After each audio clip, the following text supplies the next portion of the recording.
에베소서 신약성경 에베소서 1장 11절 말씀입니다. 신약성경 310쪽 에베소서 1장 11절 말씀 우리 함께 봉독하도록 하겠습니다. 시작. 모든 일을 그의 뜻의 결정대로 일하시는 이의 계획을 따라 우리가 예정을 입어 그 안에서 기업이 되었으니 아멘. 할렐루야. 오늘은 하나님의 섭리에 대해서 살펴보도록 하겠습니다. 기독교 신앙 체계에서 중요한 부분이 하나님의 작정 그리고 하나님의 섭리입니다. 하나님의 작정을 빗대어서 성경에 표현한다면 창조의 역사가 하나님의 작정입니다. 하나님께서 6일 동안 이렇게 만드시겠다 작정하신 바대로 그 뜻에 따라서 정확하게 말씀으로 만들어 주셨습니다.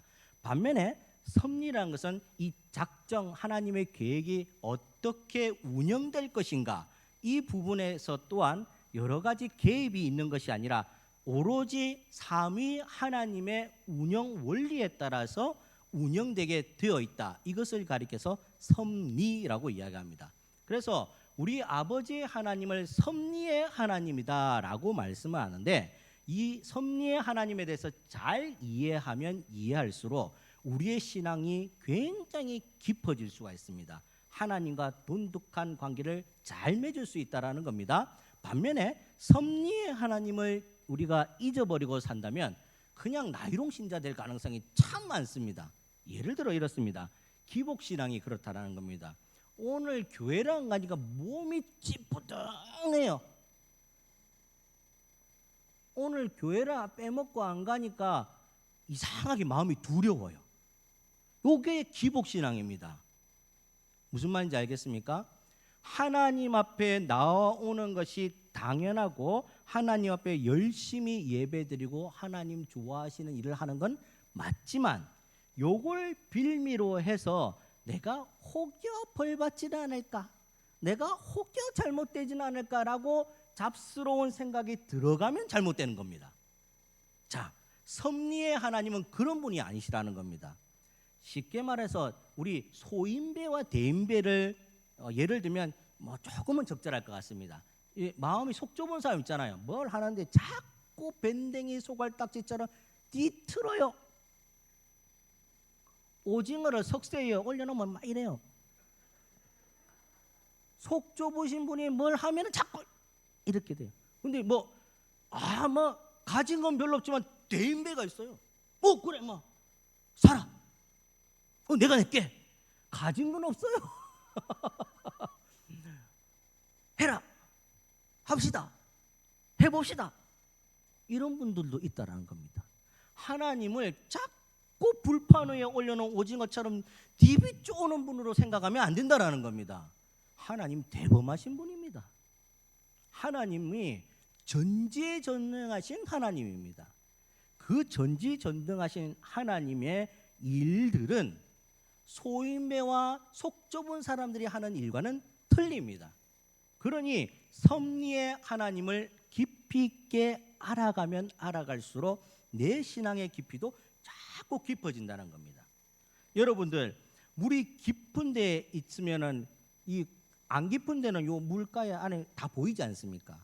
그런데 아주 수심이 깊은 데는 밑에 안 보여요. 아예 시커멓게 보일 때가 많아요. 너무 깊은 데는. 그래서 어른들이 요 겨울에 놀아도 저기 시커먼데 저기에 들어가지 말라고 하거든요. 왜냐하면 키가 안 닿을 정도로 깊은 곳일 수가 있어요. 속이 무엇인지 보이지 않아요. 하나님의 마음이 그 깊은 물처럼 더 깊게 깊으신 분이라서 우리가 생각하고 판단하는 우리의 영역으로 하나님을 재단할 수가 없다라는 겁니다. 하나님이 또 어떤 분이시냐면 아주 크고 넓으신 분이에요. 옛날에 우리 아이들끼리 이런 기르면 기차, 기차는 빨라, 빠르면 비행기 뭐 이런 노래를 막 부르고 다녔어요. 나중에 원숭이 언댕이는 빨개, 빨간 건 뭐 이렇게 하지 않습니까? 나중에 기르면 기차고 기차가 빠르니까 비행기고 기차가 얼마나 깁니까? 뒤에 달면 달수록 계속 길어지는 게 기차 아닙니까? 비행기가 얼마나 빠르고 높게 갑니까? 기술이 발전하면 발전할수록 더 높고 빠르게 가겠지요. 그런데 이것보다 훨씬 더 크고 넓고 깊으신 분이 하나님이라는 겁니다. 그런데 우리는 신앙생활 10년, 20년, 30년 고작 이런 신앙생활 하고 나서 하나님은 이렇다라고 재단할 때가 참 많다라는 겁니다. 굉장히 위험한 생각입니다. 하나님은 어제도 오늘도 내일도 계시는 분입니다. 그 하나님께서는 과거에 내가 잘한 것들은 면류관으로 쫙 모아놨다가 천국에 올 때 딱 걸어주십니다. 잘했다 충성된 종아 내 주인의 즐거움에 참여할지어다. 그런데 지금은 어떠냐라고 또 물어보십니다. 지금은 우리의 삶이 어떠냐? 열심히 하고 있느냐? 예전처럼 똑같이 하고 있느냐를 물어보신다는 거죠. 여기에 대답을 잘해야 되는 겁니다. 자, 이런 게 있습니다. 한 이 연세가 있으신 분이 이 천국에 딱 갔는데 천국에 바로 안 들여보내주더래요. 그래서 여기를 오래요. 베드로가 자기를 데리고 가더래요. 데리고 갔는데 왜 천국으로 바로 안 가고 여기를 갑니까? 좀 보니까 천국 중국집 적혀 있더라고요. 네, 들어갔더니 이 중국집에서 메뉴도 안 물어보더래요. 뭐 먹고 싶는지. 나는 탕수육도 먹고 싶고 뭐 내가 이만큼 신앙생활을 했으니까 뭐 하다못해 요리 하나는 안 나오겠나 이래 생각했대요. 그런데 갑자기 주방에서 어떤 분이 실 나오시더니 짜장면 한 그릇 툭 던져주고 가시더래요. 그래서 불렀대요. 나는 단무지도 안 주고 저 옆에는 단무지도 있고 짬뽕도 먹고 나는 짬뽕 먹고 싶은데 왜 짜장면만 주고 가느냐. 나도 세상에 살 때는 직분 뭐를 맡았고 헌금은 얼마를 했고 내가 이렇게 했는데 이게 뭐냐? 그러니까 예수님께서 딱 주란 만큼만 줬습니다. 이랍니다. 사랑하는 여러분, 내가 나를 판단할 때가 참 많아요. 그건 하나님의 섭리가 아닌 겁니다. 그 정도로 판단이 될 것 같은 인생이라면 인생살이 그렇게 험난하지 않다고 이야기합니다. 그런데 왜 야곱과 같이 험난한 인생이라고 이야기합니까? 내 손으로 꼽아도 안 될 것들이 너무 많거든요. 내 손으로 꼽아도 안 될 것이 너무 많아요. 내 몸의 질병도 내 마음대로 됩니까? 아니잖아요. 내 지금 누구 사랑하는 사람 전도하는 것도 내 마음대로 됩니까? 안 되잖아요. 내 지금 직장생활, 사회생활 여러 가지 농사를 짓든 간에 내가 내 스스로 해서 될 게 있고 안 될 것들이 많이 있더라는 겁니다. 그런데 하나님께서 하나님의 방법대로 작정해 놓은 것은 무조건 되게 돼 있어요. 왜 그러냐면 하나님께서는 전지전능하신 분이고 그렇게 될 수 있도록 온전하게 이루실 분이기 때문입니다. 그러니 우리는 내 뜻대로 살아갈 것이 아니라 하나님의 뜻대로 살아가야 되는데 이와 같이 하나님의 뜻대로 살아가는 것을 섭리의 삶이라고 이야기를 하는 겁니다. 하나님의 뜻대로 살아가서 하나님 마음을 흡족하게 만들어주는 것. 이런 게 있잖아요. 오늘 제가 지나가면서 들으니까 우리 장로님, 박 장로님께서 시은이한테 내 용돈 줬다 이야기 하시던데 좋으니까 주잖아요. 맞죠? 우리가 예를 들어서 아들, 손자, 이 친구들이 와갖고 할머니, 할아버지 이러면서 아이고 안겨 붙으면 싫을 사람이 누가 있습니까? 다 좋죠. 저는 우리 아들이 중학생이라도 아빠 해도 좋은데 이만한 애들이 할머니 하면 얼마나 좋습니까? 그러면 마음이 흡족해서 용돈도 주지 않습니까? 마음이 흡족해서 머리도 쓰다듬어 주는 것. 마찬가지로 우리의 신앙생활이 할머니 하듯이 하나님 이렇게 살아가야 된다는 겁니다. 그래야지 섭리의 하나님께서 나를 섭리대로 이끌어 주시는 거죠. 이스라엘 백성들이 이걸 잘못했어요.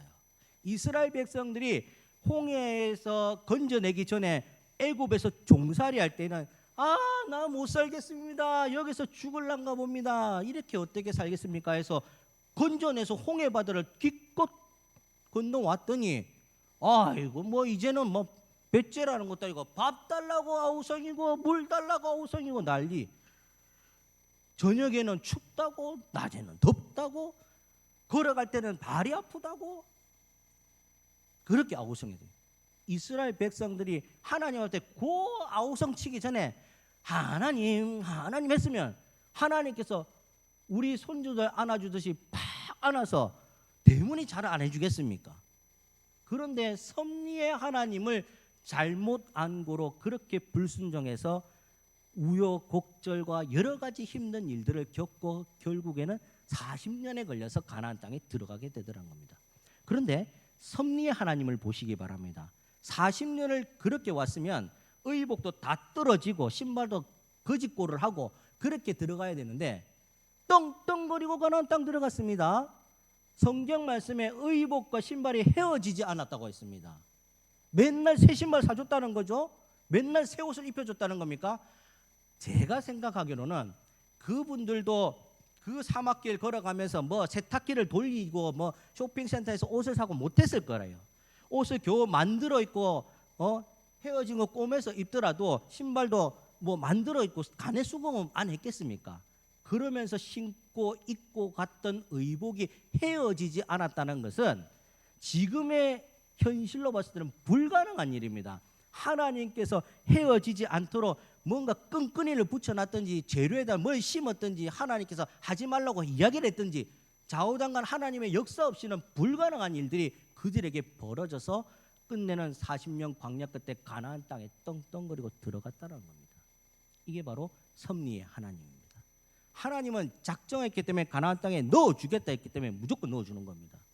그러면 그 하나님을 믿어야 되겠습니까? 우리가 살아가는 이 생사화복의 기로에서 매일 일희일비하면서 그곳에 목을 매야 되겠습니까? 답은 정해져 있습니다. 우리 성도가 아니더라도 세상 모든 백성들도 다 잘 압니다. 뭔가 신의 존재에 의탁하고 살면 잘 될 것 같다. 예수 모르는 사람도 압니다. 그런데 이게 잘 안 되더라는 거죠. 잘 알고 있어도 안 되더라는 겁니다. 사랑하는 여러분, 이제 마음을 고쳐먹기를 바랍니다. 제가 안수 기도를 하면서 아프신 분에게 병은 하나님께서 낫게 하십니다. 관리는 사람이 하는 겁니다. 라고 말씀을 드렸습니다. 저 또한 제가 지난 금요일 날인가 저녁을 먹고 떡 앉아 있는데 이게 소파에 딱 앉아 있는데 세상이 빙빙빙빙 돌더라고요. 놀이기구 탄 것처럼. 이상하다. 가만히 앉아 있는데 왜 세상이 빙빙 돌지? 이상하더라고요. 예전에 제가 이석증을 한번 경험한 적이 있어서 그런 것 같더라고요. 그 약은 없고 빙빙빙빙 도는데 사람을 이렇게 뭐 어느 통 안에 넣고 이렇게 막 흔드는 것과 마찬가지로 못 살겠더라고요. 꼭 멀미도 나고. 그래서 기도하면서 다음날 병원 갔다 와서 약을 딱 먹고 기도하고 떡 앉아 있는데 다시 하루쯤 지나고 저녁쯤 되니까 다시 빙빙 도는 게 원위치 나가 있더라고요. 그때 느꼈어요. 제가 병은 하나님께서 낫게 하시는데 그 잠시 잠깐 하루 동안 온갖 생각을 다 합니다. 자꾸 빙빙 도는데 내일 설교는 어떻게 하지? 부터 시작해갖고 온갖 생각이 다 드는데 백날 첫날 내가 두드리고 생각해봤자 안 됩니다. 하나님께서 낫게 해주시는 것에 믿고 그 믿음 따라서 준비할 일에 최선을 다하면 되는 거라는 거죠. 사랑하는 여러분, 하나님의 섭리는 누구 잘하는 권사님, 누구 잘하는 장로님에게만 있는 것이 아닙니다. 모두가 하나님의 섭리가 미치게 되어 있습니다. 그러니 그 하나님을 따라서 한번 정확하게 나를 탁 맡겨보시길 바랍니다. 위에서 아이가 툭 떨어져서 안기듯이 모든 걸 믿고 아버지한테 뛰어내리는 거 아니겠습니까? 어른들한테 뛰어내리는 거 아니겠습니까? 그런 것처럼 그냥 정확하게 한번 하나님 앞에 벌썩 안겨보시기 바랍니다. 그때부터 하나님이 온전하게 주장하십니다. 이 믿음 가지고 살아간다면 세상에 여러 가지 우여곡절이 있지만 뚫고 지나가서 최종 승리는 예수를 믿는 저와 여러분인 줄을 믿으시기를 바랍니다. 기도하겠습니다. 거룩하신 주님 감사합니다.